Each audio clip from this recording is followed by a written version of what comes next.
Hello, welcome back to the track celebrating the Sci in SciPy. I'll remind you that we take questions for talks in the Slack channel, so you can pull up track celebrating the Sci in SciPy, where there's a thread for the upcoming talk, Scaling NumPy for Large Pi Science, brought to you by Irina Demeshko and Nguyen. I'll let you take it from here. Thank you. Hi everyone, I'm Irina, a senior software engineer from NVIDIA. And today we'll be talking together with Nguyen, and I will let you introduce yourself.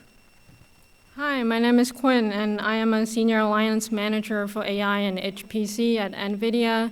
Just right before this, I was a staff physicist and a group leader at SLAC National Accelerator Laboratory.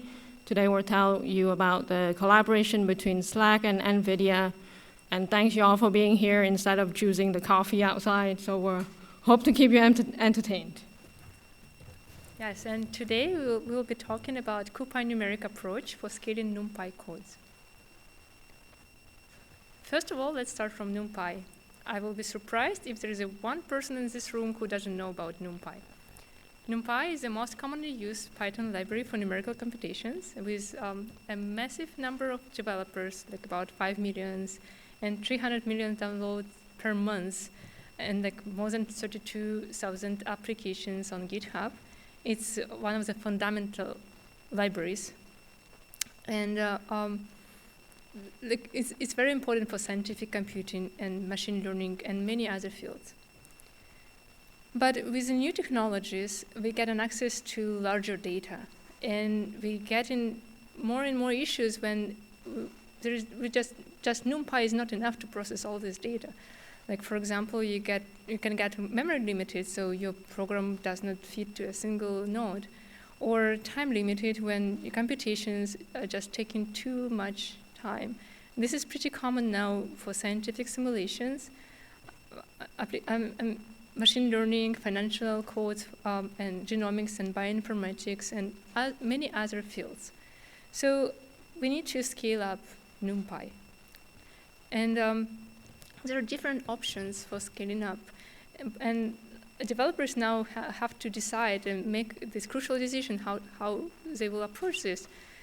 In case you just need to speed up your code and your data fits into a single GPU, you have an option to use a cuPy. But then if your data is too large for a single GPU, there are many other options you can choose from. For example, you can choose from using HPC library like PETC, for example, if you can. Or you can choose to develop your own distribution logic in your Python code, like using NumPy plus cuPy. And there are other solutions, but here today we propose you a new approach, a cuPyNumeric library from NVIDIA that will implicitly distribute and scale your NumPy applications. And we will explain how cuPyNumeric works on example of our collaboration code from SLAC. So cuPyNumeric offers you a zero-code change approach for NumPy codes that for NumPy applications that are following best practices of NumPy or operates on a large data sets that can be partitioned across resources. This is where cuPyNumeric will perform the best. But however, if this is not your case, we also provide you some APIs for explicit parallelism that you can use to target HPC systems or just multi-node, multi-GPU system, or just one GPU as well. So the main goal of cuPyNumeric is to provide a drop-in replacement for NumPy, and eventually extend it to other libraries like SciPy and other NumPy libraries for numerical computations. And here I use this slide to explain how cuPyNumeric works, how it does automatic distribution and execution of your code. On the left side, I show a simple NumPy example, and on the right side, I show like program execution diagram. This example is for single node and 4 GPUs on one node. First of all, cuPyNumeric will create a dependency graph for your application based on the data dependencies. For this example, we see that initialization of A and C can be run in any order. They do not depend on each other. And we can potentially get it scheduled in any order or even asynchronously. Like B and D are dependent on other computation to be finished, and you see these dependencies in the graph. cuPyNumeric will also partition your data, and here, for example, A and C are partitioned across all 4 GPUs. But then, if you look further, like B operates on half of A, so computations that we need, like initialization of B, is done on only 2 GPUs, because cuPyNumeric will try to preserve your existing data in partitioning and avoid allocating new data and moving data. The same is true for computation of D. You see only 2 GPUs compute D. We keep this D computation on a half of GPUs, but we need to move part of the data to from first half of GPUs to a second half of GPUs, and this is also done by cuPyNumeric implicitly. So this is like a basic idea how cuPyNumeric works. The main idea that we try to eliminate a need from the user to know much about HPC to run on HPC systems. And LCLS at SLAC operates on a large data sets for their experiments, and we saw that cuPyNumeric will be a very good fit for them. And so we established a collaboration between NVIDIA and SLAC, and Nguyen will give you more details about this collaboration. Yeah, thanks, Irina. So I'll tell you more about the physics that happened. So I am a condensed matter physicist by training. And what I am interested in is finding new materials to build the best quantum computers or the best devices that have optimal electronic properties. And in order to do that, we really need to see inside the material to see what they're doing. So the picture that you're seeing here is a 3-kilometer linear accelerator, and it produces X-ray photons. So if you've been to the doctor to take a CT scan or the dentist to take an X-ray scan for your teeth, we basically produce these X-ray pulses that can see through everything, although they are a lot stronger, a lot more energetic, and a lot faster. So they can see exactly how electrons move, how atoms move, and this way it allows us to see what is in the material and what they're doing. So beyond the material applications, there are much more. Biology, planetary science, fusion energy science, chemistry. And this has been funded by the Department of Energy. It's located at SLAC National Accelerator Laboratory, operated by Stanford University as a contractor for the DOE. And so if you fly into SFO within 30-minute landing, if you look down, there is a straight line that you can see. So we're pretty visible. And so this was built many years ago as the first light source, and ever since it's been propagated throughout the world. So there's one in Germany, that's European X-FEL, there's one in Switzerland, in Japan, in Italy. I travel to these places to do experiments. So what we show here is not only something that works at SLAC, but also potentially work at all of these facilities for materials research. So first let me tell you how we actually do experiment and how it works at these facilities. So anyone can write proposals, and once your proposal gets accepted, you can perform experiments at these facilities, and the DOE funds the activity. So just a reference number for each of these experiments is about a couple million or a few $1 million, and it happens within a week. So that, but the planning takes over years. So, and recently, DOE just commissioned a new thing called LCS2, and it produces 1 million more X-ray pulses, and it's even way more energetic that allows you to see things that you haven't seen before. So the way that these things work is you submit a proposal, and once the proposal is accepted, it's about, or you can submit to anywhere in the world at these 5 facilities that I just mentioned. They're slightly different in terms of parameters. So once these are accepted, the users or the people from the scientific community in this context, I call them scientific users. The users work with the beamline scientists, build up a whole setup together and discuss the parameters. That typically takes a year before they get to do the experiment. Also, we operate on schedule for upgrades and all kinds of things. So hopefully the preparation goes very well, and people come from all over the world. They are able to collect the data that they want to answer the scientific questions that they were looking for. Either it's are there defects in materials, or want to see how the proteins are folding and on what scale they're folding. And once we collect the data, what we do is typically process the data. And here the data rate is 0.1 terabytes per second, and it's going up to 1 terabytes per second. So for each of these experiments of beam times, it actually happens over a course of a few days, 12 hours per day, and it can go up to 5 days. So over 60 hours, you can get up to hundreds of terabytes of data or even petabyte size of data. So imagine if I put 1 gig of flash drive next to each other, that would be that would be like 1,000 of Stanford football stadium size sticking next to each other. That's how much data it is. So we need to figure out to really process these data. And that's exactly what we want, because we need to use the scientific insights to drive the next step and decide on what to do with these experiments. And typically it's pretty high pressure, because we need to make the right decision. Oftentimes for a PhD of 5 or 6 years, on average, people get 1 or 2 of these, and it's already an entire thesis.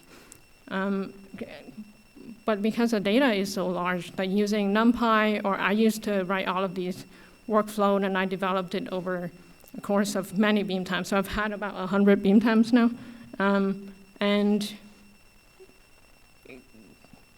for one acquisition, it takes about more than 10 hours from processing to data analysis.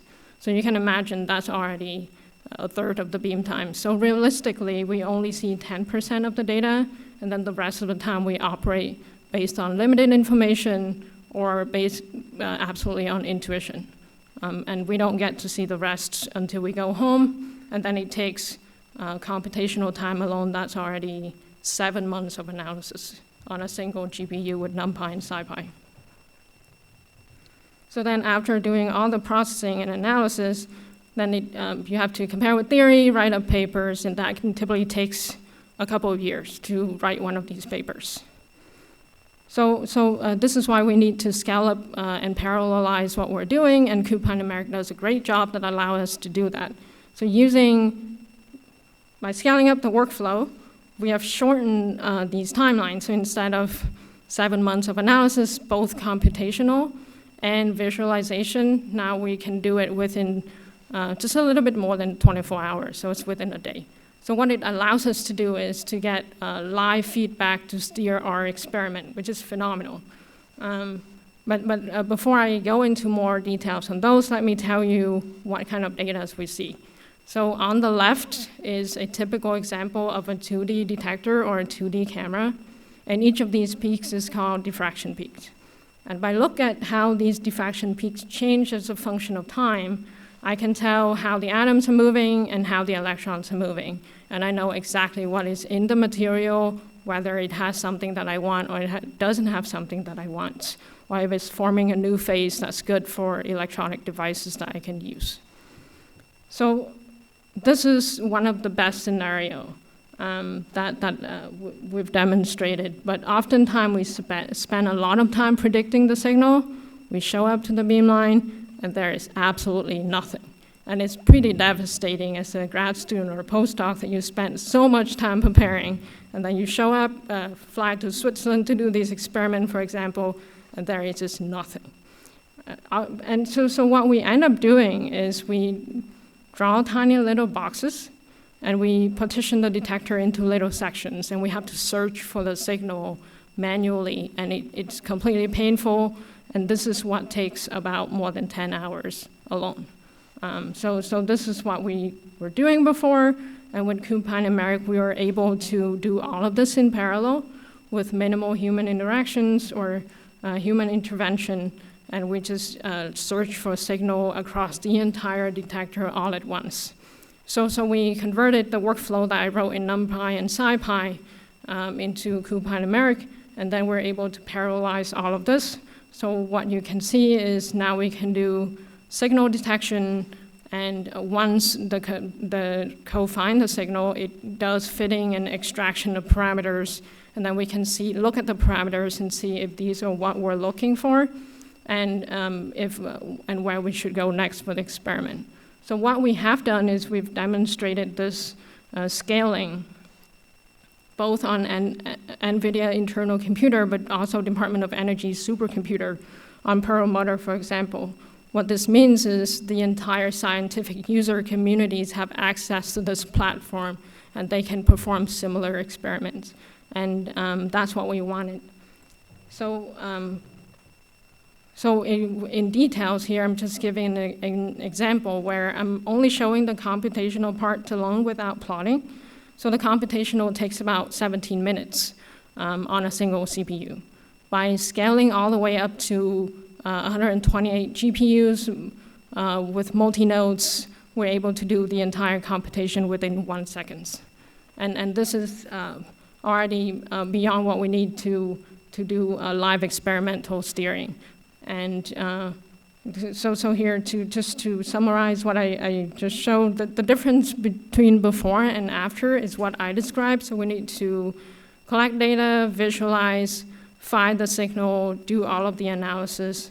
And before we were doing a lot of this by hand. The team is typically 20 people or 15 people, and a lot of grad students and postdocs working for very long hours. And now we can, with cuPyNumeric, now we can submit the script, and then it can do automatic signal processing or signal finding and then extraction of signals. So then I can see if we're actually in the right region and finding the right signal. So with that, I'll let Arina tell you how this works in practice and what the best practices are that you can apply to your own workflow, and would be very happy to talk to you more after this. So coming back to the details, as I mentioned before, the cuPyNumeric zero code change approach is applicable for the codes that follow best practices of NumPy and operates on very large arrays that can be partitioned. But this is not always the case. And I mean, sometimes if this is not the case, some modifications are necessary for better performance. This was case for the SLAC code we worked with. And for example, we had to do some general modifications of the code to bring it up to NumPy best practices. And I show you a couple of examples of these changes here. Like, first of all, you need to replace all the native Python lists with NumPy arrays, just to tell cuPyNumeric to operate, to move this to GPU. Otherwise, it will all be performed on the Python side.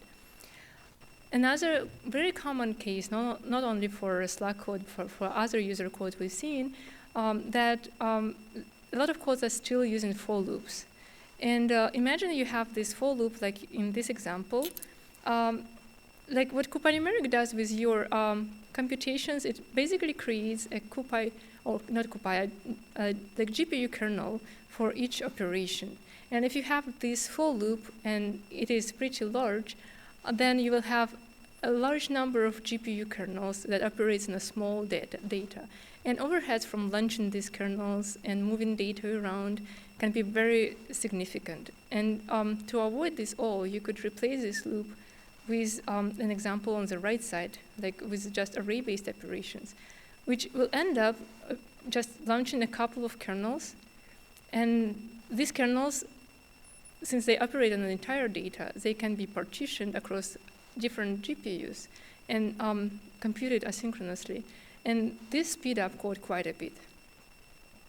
Another example when NumPy best practices also help with performance is just to try to avoid using advanced indexing operations. Like in general implementation of advanced indexing operations at scale involve gather-scatter operations, which can be a bottleneck when you want to scale up to a large number of nodes. And with a simple replacement, like here, like when you use Boolean masks instead, then you can get quite better performance. There are more modification or best practices that you could follow for better performance, and you can look at them up following this link I showed on the slide. But I wanted to mention that all of these changes not only improved cuPyNumeric performance, but also helped with improving performance of the original NumPy code. The time got reduced by half. So even if you do not plan to use cuPyNumeric, it's better to follow these best practices. And also, like cuPyNumeric works best on a large data set because it wants to partition your data across available resources. But what if you operate on a data that is not large enough to run on all the GPUs you have? In this case, we provide you some explicit APIs for partitioning and distributing your computations. And one of these APIs is called Python tasks. We use it for SLAC code. And let me explain why. Like, you see this detector image here. And the image is partitioned by tiles, of sections that we call tiles. Each tile has a number of pixels we operate on. And so each tile, each pixel doesn't have much data to be partitioned across all available resources, especially when we scale up. So instead of partitioning pixel computations, we thought that it will make more sense if we put entire tile computations to a single GPU. So we wanted to pipeline per tile computations across all the GPUs available.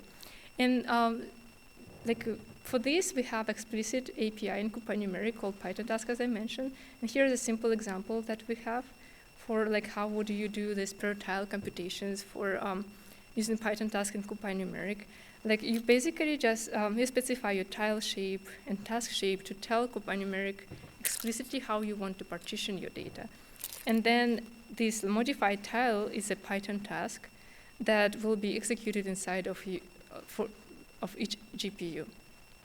And you just call this task or function as normal. By using Python task, we could achieve the speed up that Nguyen just showed you. And without it, we wouldn't be able to do that because of the data size limitations. To conclude, I wanted to say that cuPyNumeric is a part of Leagate ecosystem. So it is built on top of a Leagate library. And there are some other libraries that are currently under development on top of, as a part of the same framework or ecosystem. There is a Leagate Sparse, Leagate Data Frame, Leagate Boost, Leagate I/O. In this collaboration, we used cuPyNumeric and Leagate I/O, but we're planning to extend it to use other libraries. And the benefits of using the libraries from the same ecosystem because they share the same data types. We can reuse, when moving from using one library to another, we can reuse the same data and the same partitioning. We won't need to do extra copy or extra data allocations, which will help you when you go to a large scale. This work was a collaboration between NVIDIA and SLAC. On NVIDIA SLAC, the main collaborators were myself and Malte, and on the SLAC side it was Nguyen and Seshu. And if you would like to try cuPyNumeric, it is open source together with Leagate, and you can go to GitHub and look it up, but you can also go and look at our tutorials and try them out. Please feel free to stop by and just talk to us. We are here during this conference, or just write us an email.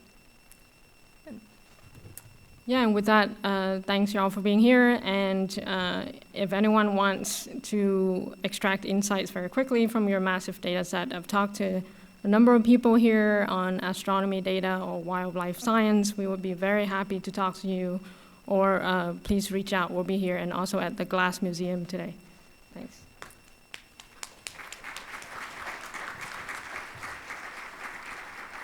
Thank you, Dr. Demeshko and Dr. Nguyen. We have a couple questions in the Slack. For those who came in late, remember it's track celebrating the Sci in SciPy and post in that thread. I'm going to integrate two questions here. Okay, from Tom Nicholas. The example given in the first half of the talk of searching through the entire image for a signal seems to be embarrassingly parallel. Does cuPyNumeric support other types of workloads, those requiring a tree reduction or a rechunk? Yes. Yes, we do. Like, I mean, we support all the NumPy APIs, first of all. I mean, not all of them, but a significant part of them, and we are in the process of supporting most of them. So this is support reductions and many other things. And for tree reduction, like as I said, you can use some explicit. I mean, if something cuPyNumeric cannot do implicitly for you, we have explicit APIs for you to target and to use. Thank you. A follow-up also from Tom. I wanted to add something. Sure. So what I didn't go into detail was the signal processing that we have, where we turn it into a massive matrix, and what we do is decompose different kinds of signals. So it's more than just the oscillations that you saw. It's exponential decay, rise time, and delay time, and that tells us if the material is expanding or compressing, and if there's thermal heat that's being produced. So imagine if you use your cell phone for a long time and it gets heated, and the performance will change. So all of that information, we have to do a lot of fitting from physics models and extract information. So all of these things can be parallelized as well on pixel per pixel. Great, thank you. Follow-up, it seems that Weegate tries to hide the details of the partitioning of the array from the user, but chunk sizes are important, not least because loading a too big chunk will immediately blow up your GPU's memory. Can you talk more about how the partitioning or chunking gets chosen in practice? Yeah, so in practice, I chose 16 by 16 pixels because for this data set, we're also signal to noise hungry. And we, in principle, don't have enough signal to do pixel by pixel. So we are able to scale up to that level. And when we get to LSFS 2, where we get 1,000,000 times more or 1,000 times more X-ray bursts, we will have enough signal to do its single by pixel analysis. And it allows us to do super high resolution X-ray imaging, even more than what we have now. So it's also limited by the experimental data. Can we add to that? I think the question also was about how Leagate will choose a partitioning. Like in general, Leagate will try to, I mean, you specify how many resources, what resources you want to use, and we'll try to partition your data across all the resources. But we also provide an API to scope the resources inside of your Python task. It is an explicit API, but you can just tell cuPyNumeric that you want to run this on a subset of your GPUs or subset of your CPUs or whatever. You can even combine CPU and GPU or OpenMP inside of cuPyNumeric program, but you will have to do it explicitly. But it's pretty simple API. Very good. I'm going to inject a question of my own. We've heard in the last couple of years about an effort to formalize the array-like API for libraries like JAX and CuPy and NumPy and Xarray and Dask to all facilitate that zero code change. Did cuPyNumeric engage with the array API standard? I don't think we are engaged, but since I mentioned it is, cuPyNumeric is part of Leagate ecosystem, and so it's based on the same data types or array types. Multi-dimensional array types. So we have some own common implementation for array across all these libraries we are developing on top of it. Got it. There's a question from Esteban. How does this compare to Dask? Yeah, so there are actually nuances between these, and one can do all the comparisons. But so from the facility perspective, we've tried to use Dask, but in cases it's not as well suited for what we do. Doesn't mean it's bad. That's not what I'm implying. It's just there are some that design specifically to what we do. It would be interesting to dig into that a little bit if you have anything off the cuff. Yeah, so we can take this offline. We can talk more, but we actually have tried many different tools, and beyond Dask, that's even more. Right? Esteban, do you want to wave your hand so they can find you later if you're in here? Oh, there you go. Yes, Great. we can talk more. Yeah. Last question I see here is it also possible to treat sparse matrices in cuPyNumerics? So this is where we have Legate sparse. You see, like it's a part of Legate ecosystem. It's I believe it's already available for the use. Like we have some users who are already using it. So yeah, you can use Legate sparse for that. Thank you so much.